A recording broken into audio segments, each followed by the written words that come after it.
Hello everyone, I'm Melissa Kane, and I'm the one who will be facilitating the Flipped Out workshop you signed up to attend.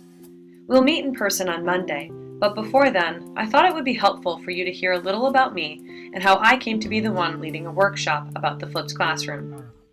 The first thing you should know is that prior to coming to Johnson & Wales University in December, I was an English teacher in New York State in the K-12 sector, middle school, for 12 years. The school in which I taught was rough, or so it looked on paper. Title I, high needs, low literacy, and even lower performance on high-stakes exams, especially English.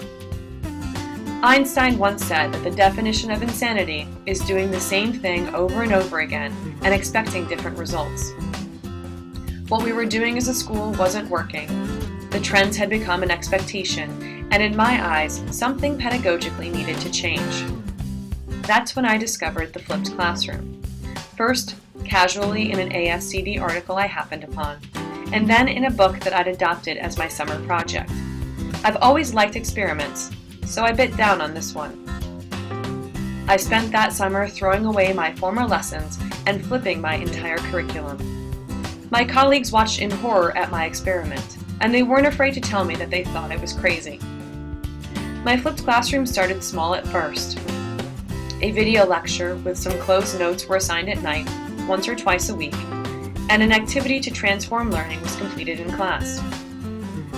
By my third year, I morphed this traditional method into a flipped mastery model, where students would work individually or in small groups at their own pace, within reason, of course.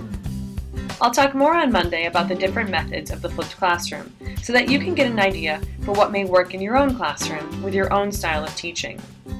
And don't get me wrong, I made mistakes.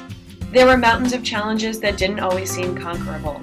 We'll talk about those on Monday as well, so that you can avoid making the same mistakes I made early on in my flipped experience. It's worth noting that despite the challenges, my decision to flip my classroom was a resounding success.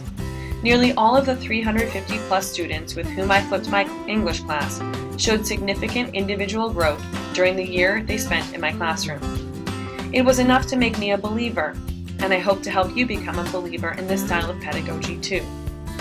That said, after watching this video, I'd like for you to jot down questions that you may have about the flipped classroom, or about my experiences with transitioning into the flipped model in my own classroom. Don't have any questions? If that's the case, please jot down one thing that piques your interest about the flipped classroom or about this video.